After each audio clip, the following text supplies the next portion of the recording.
China അവരുടെ കരുത്ത് പ്രകടിപ്പിക്കുന്ന ഒരു വലിയ സൈനിക പരേഡ് നടത്തുന്നു. എന്തിനാണ് എന്ന് വെച്ച് കഴിഞ്ഞാൽ രണ്ടാം ലോക മഹായുദ്ധത്തിൽ ജപ്പാനെ തോൽപ്പിച്ചതിൻ്റെ 80ാം വാർഷികത്തിൻ്റെ ആഘോഷമാണ്. ഇന്ത്യയുടെ പ്രധാനമന്ത്രി അവിടെ ഇല്ല, പക്ഷേ 26 രാജ്യങ്ങളുടെ പ്രധാനമന്ത്രിമാർ ആ സ്ഥലത്ത് പങ്കെടുക്കുന്നുണ്ട് ഈ സൈനിക പരേഡ്. ഈ സൈനിക പരേഡിൻ്റെ പ്രത്യേകത എന്ന് പറയുന്നത് ചൈനയുടെ ഏറ്റവും വലിയ സൈനിക ശക്തി എന്താണ് എന്ന് വിളിച്ചറിയിക്കുന്നതാണ്. അവരുടെ ആണവ പോർമുനകൾ അടക്കം പ്രദർശിപ്പിച്ചുകൊണ്ടാണ് അവർ ഈ പറയുന്ന സൈനിക പരേഡ് നടത്തുന്നത്. വിവിധ സേനാ വിഭാഗങ്ങൾ ഈ സൈനിക പരേഡിൽ അണിനിരക്കുന്നുമുണ്ട്.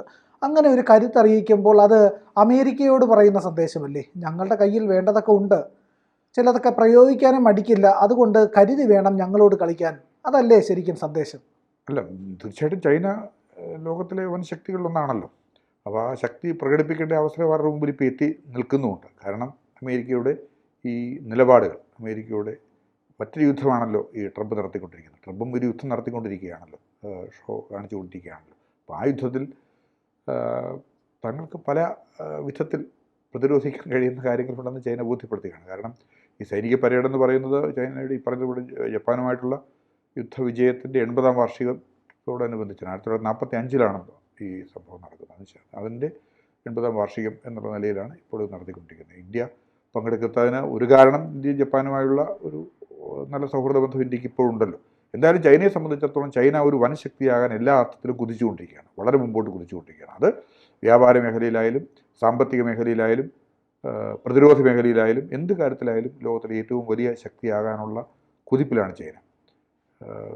എല്ലാ രാജ്യങ്ങൾക്കും ചൈനയെ കൊണ്ട് ആവശ്യമുണ്ടെന്നുള്ള നിലയിലേക്കാണ് കാര്യങ്ങൾ എത്തി നിൽക്കുന്നത് എന്നുള്ളതാണ്. കാരണം അതിന് ഒരു പ്രധാന കാരണമാണ് അമേരിക്കയുടെ ഈ നിലപാടെന്ന് പറയുന്നത്. അമേരിക്ക ഈ ചുങ്കത്തിലൂടെ നടത്തിയ യുദ്ധത്തെ ചൈന കൃത്യമായി പ്രതിരോധിച്ചല്ലോ. നമ്മൾ അത് കണ്ടല്ലോ. ചൈനയുടെ മുമ്പിൽ അമേരിക്കയ്ക്ക് ഒരു പരിധിവരെ, വലിയ പരിധിവരെ മുട്ടുമടക്കേണ്ടതായി വന്നുവെന്നാണ് നമ്മൾ കാണുന്നത്. നമ്മുടെ കാഴ്ച അങ്ങനെയാണ്. ഒരർത്ഥത്തിൽ അവർക്ക് കുറയ്ക്കേണ്ടി വന്നു. പ്രഖ്യാപിച്ച തീരുമാനം എന്ന് പറയുന്നതേ നടപ്പാക്കുന്നത് മരവിപ്പിക്കേണ്ടി വന്നു, 3 മാസത്തേക്ക് മരവിപ്പിക്കേണ്ടി വന്നു. അങ്ങനെയൊക്കെ അമേരിക്കയെ സംബന്ധിച്ചിടത്തോളം കഴിഞ്ഞത്. തന്നെയല്ല, അമേരിക്കയാണ് ഇപ്പം ഒന്നാമത്തെ എല്ലാ അർത്ഥത്തിലും പ്രതിരോധ ശക്തിയിലായാലും സാമ്പത്തിക ശക്തിയിലായാലും ക്രയവിക്രയങ്ങളായാലും ഒന്നാമത്തെ കക്ഷി എന്ന് പറയുന്നത് അമേരിക്കയാണല്ലോ. അപ്പോൾ ഒന്നാം സ്ഥാനത്തേക്ക് ചൈന എത്താൻ ശ്രമിക്കുന്നു എന്നതാണ് വസ്തുത. ചൈനയെ സംബന്ധിച്ചിടത്തോളം അതിന് ഒരുപാട് അനുകൂല ഘടകങ്ങളും സാധ്യതകളും ഉണ്ടായിക്കൊണ്ടിരിക്കുന്നു. കാരണം ചൈനയുടെ അമേരിക്കയുമായുള്ള വ്യാപാരത്തിലാണെങ്കിൽ സത്യത്തിൽ ചൈനയുടെ വ്യാപാര കമ്മി എന്ന് പറയുന്നത് കൂടുതലാണ്. അതാണ് നമ്മൾ ശ്രദ്ധിക്കേണ്ട ഒരു കാര്യം എന്ന് പറയുന്നത്. ഏറ്റവും കൂടുതൽ അവർ ഇന്ത്യയെപ്പറ്റി പറയുന്നുണ്ടെങ്കിൽ പോലും ചൈനയുമായിട്ടുള്ളതാണ് ഏറ്റവും കൂടുതൽ ഈ വ്യാപാര കമ്മി അമേരിക്കയ്ക്കുള്ളത് എന്നുള്ളതാണ്. ഞാൻ പറഞ്ഞു വന്നത് എന്താണെന്ന് വെച്ച് കഴിഞ്ഞാൽ, അപ്പോൾ എല്ലാ അർത്ഥത്തിലും ഒന്നാം സ്ഥാനത്തെത്താൻ വേണ്ടിയുള്ള തീവ്രമായ ശ്രമം ചൈന നടത്തിക്കൊണ്ടിരിക്കുകയാണ്. അപ്പോൾ ഇവിടെ ഈ സൗത്ത് കൊറിയൻ പ്രസിഡന്റ്, നോർത്ത് കൊറിയയുടെ പ്രസിഡന്റാണ് അവിടെ ഈ പരേഡിൽ പങ്കെടുക്കാൻ വേണ്ടി മാത്രമായിട്ട് ചൈന സന്ദർശിക്കുന്നുണ്ട്. അത്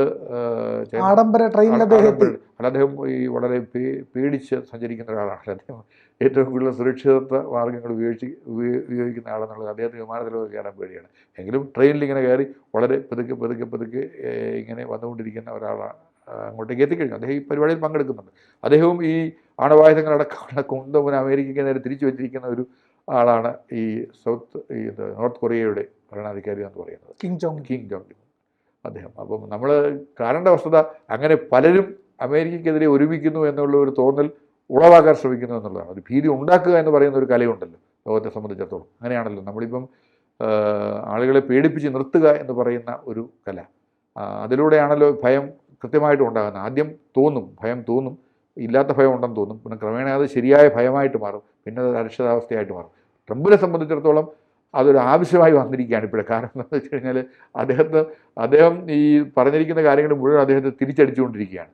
അപ്പോൾ ഒരു സ്ഥലജല വിഭ്രമത്തിലാണ് ഇപ്പോൾ ട്രംപ് എന്ന് പറയുന്നത്. എന്ത് ചെയ്യണം എന്ത് ചെയ്യേണ്ട എന്നുള്ള ഒരു വല്ലാത്ത മാനസികാവസ്ഥയിലാണ് ട്രംപ് എന്ന് പറയുന്നത്. കാരണം അദ്ദേഹം എടുത്ത ഓരോ നടപടികളും വളരെ കൃത്യമായിട്ടും അത് പലപ്പോഴും അമേരിക്കയ്ക്ക് പറ്റുന്ന കാര്യങ്ങളാണ്. ലോകത്ത് ഓരോ രാജ്യങ്ങളിൽ കയറി ഇടപെടുകയും ആ ഇടപെട്ടതൊക്കെ കുഴപ്പങ്ങളുണ്ടായി അതിൽ നിന്ന് പിന്മാറേണ്ടി വരികയും ചെയ്ത സ്ഥിതിയുണ്ട്. വർഷങ്ങളോളം നീണ്ടുനിന്ന വിയറ്റ്നാം യുദ്ധത്തിൽ അമേരിക്കയ്ക്ക് അടിസ്ഥാനപരമായി പരാജയമാണ് സംഭവിച്ചത്. എത്രയോ നാളുകൾ ദശാബ്ദങ്ങളോളം നീണ്ടുനിന്ന യുദ്ധമാണ് നടത്തുന്നത്. പിന്നീട് ഓരോ പശ്ചിമേഷ്യൻ രാജ്യങ്ങളിലുമൊക്കെ അമേരിക്കയുടെ ഇടപെടൽ എന്ന് പറയുന്നത് ഇടപെടുന്നിടത്തോടൊക്കെ പുള്ളി മാറേണ്ട ഒരവസ്ഥ അമേരിക്കയ്ക്ക് ഉണ്ടായിട്ടുണ്ട്. അതാണ് ഏറ്റവും ഒടുവിൽ ഈ നമ്മളീ കാണുന്ന വ്യാപാര യുദ്ധത്തിൽ സംഭവിക്കാൻ പോകുന്നത്. ഇതെല്ലാം ഉപയോഗപ്പെടുത്താൻ തന്നെയാണ് ചൈനയുടെ നീക്കം എന്ന് വേണം കരുതാൻ. എന്തായാലും ലോകത്തിലെ ഏറ്റവും വലിയ ശക്തി തങ്ങളാണ് എന്ന് ലോകത്തെ ബോധ്യപ്പെടുത്താനുള്ള ഒരവസരം അവർ വിട്ടുകളയുന്നില്ല എന്നുള്ളതാണ്. ഈ അവസരം അതിനായിട്ട് അവർ തിരഞ്ഞെടുത്തിരിക്കുന്നു എന്നുള്ളതാണ്.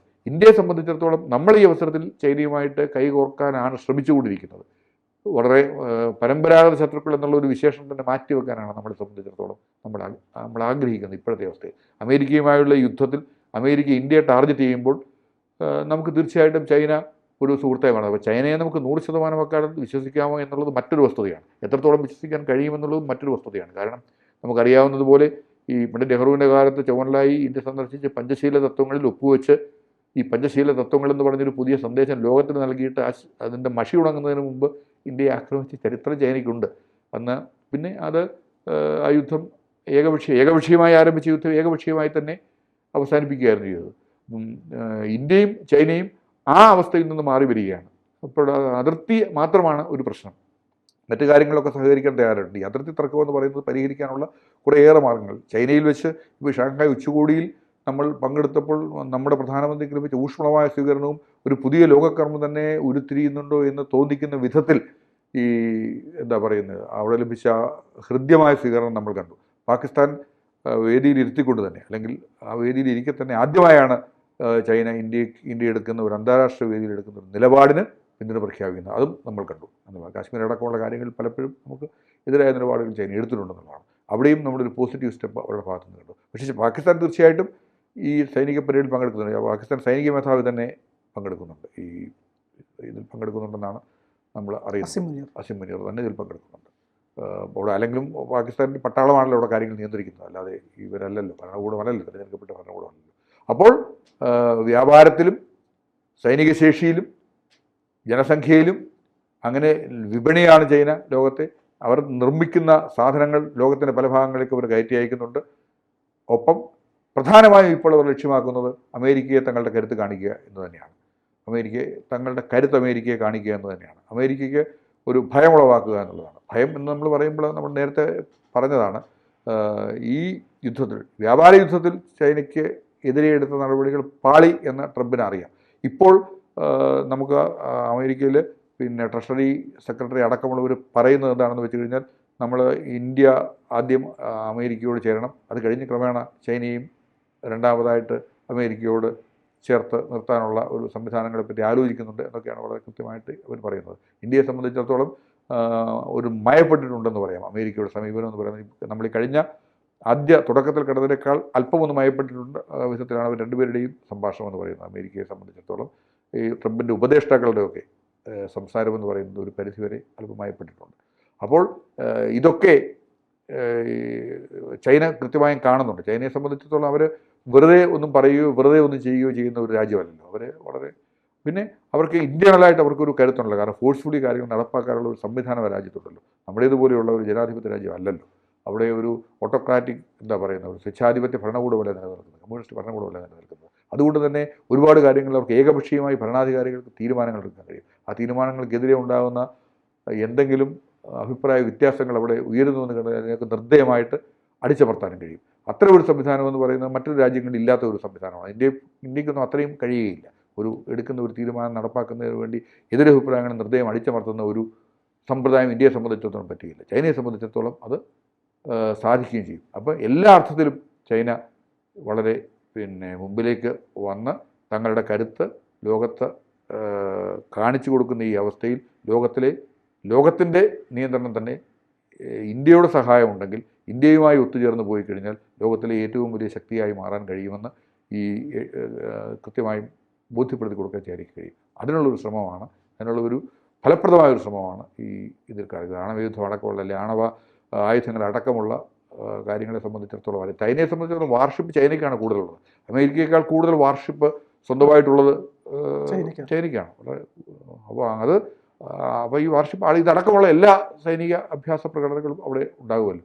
അപ്പോൾ അമേരിക്ക ഒന്ന് വിരളട്ടെ എന്ന് തന്നെയാണ് ചിന്തിച്ചിരിക്കുന്നത്. വിരളട്ടെ എന്ന് നമുക്ക് ഇപ്പോൾ തൽക്കാലം പറയാം. കാരണം നമ്മളിപ്പോൾ നമ്മളോടൊപ്പം നിൽക്കാൻ ചൈന താല്പര്യം പ്രകടിപ്പിക്കുന്നുണ്ടല്ലോ.